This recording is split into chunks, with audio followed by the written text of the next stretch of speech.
Hey everyone, welcome to the show. So, we have yet another January 6th convict who has been arrested for new unrelated crimes. Before I get into this story, please do me a huge favor. Please hit the subscribe button below this video. It is free for you to become a subscriber. It really helps the show tremendously. So, I thank you. I also thank everyone who is helping out to keep the show up and running with donations. You have no idea how important it is right now. So, on to this news. So, here is what's going on with Donald Trump's latest very fine people, a very fine person. 59-year-old California resident, guy named Brent Holdridge.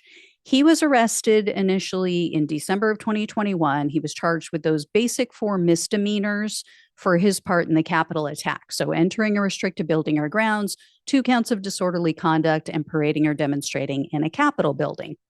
Well, Holdridge was not your run-of-the-mill trespasser because the government sentencing memo said, quote, Holdridge, age 56, has had an extraordinary career in crime.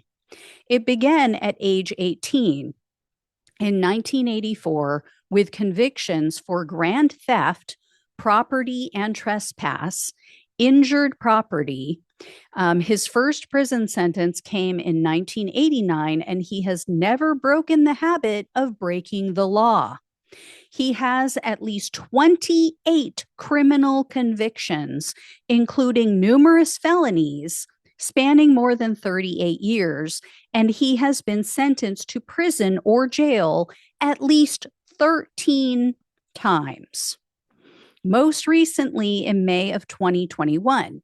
Most of his convictions involve drug trafficking or firearm or other weapons offenses. One of his more troubling convictions is for willful child cruelty, possibly injury/death. And he was on the run from a jail sentence when he participated in the Capitol riot. In short, Holdridge's criminal history demonstrates his complete refusal to abide by the law his entire adult life, even after repeated sentences of incarceration. So, Sky is a career criminal. He has made this a lifelong mission to get in trouble, violate the law, get sentenced to jail or prison.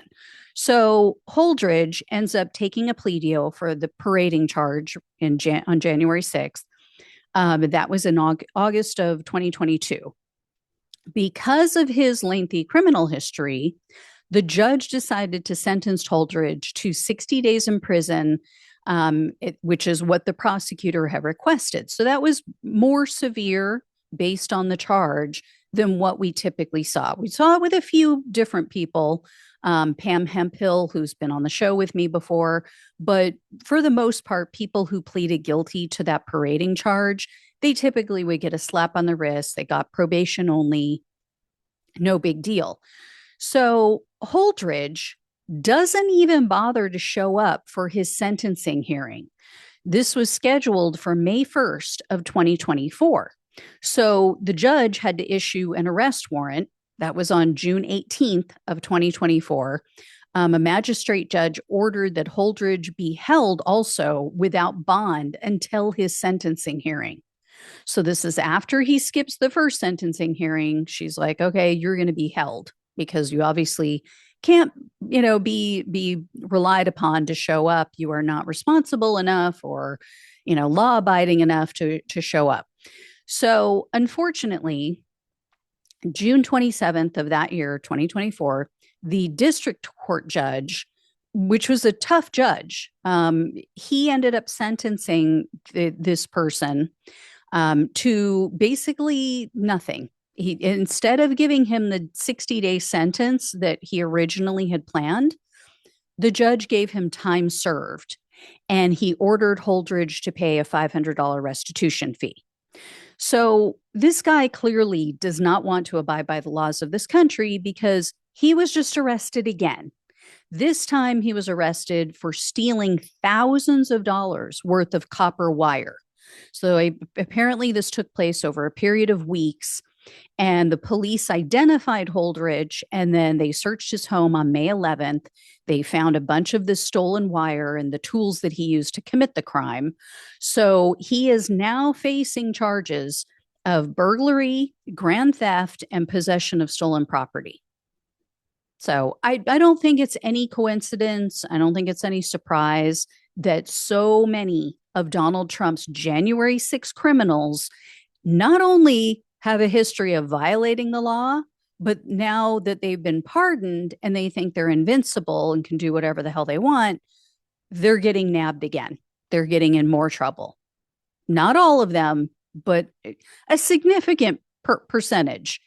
They obviously already had a sense of entitlement, as I've mentioned before, because they felt like they had the right to go to the Capitol and break the law on January 6th. They felt that they had the right to demand that their candidate be installed against the will of the voters. So these are people with a sense of entitlement to begin with. And many of them are criminals from the past. This, January 6th was nothing new for them. It was just, one more day committing a crime in their lifelong, I guess, effort to get hauled in and thrown in jail. I guess that's what they're after. Anyway, so yeah, this guy is in more trouble. I will keep an eye on this story. I'll let you know when I hear more. Thank you all so much for watching and listening. Please like, please share, and subscribe. Please donate if you can. Love you all. Take care. Talk with you soon.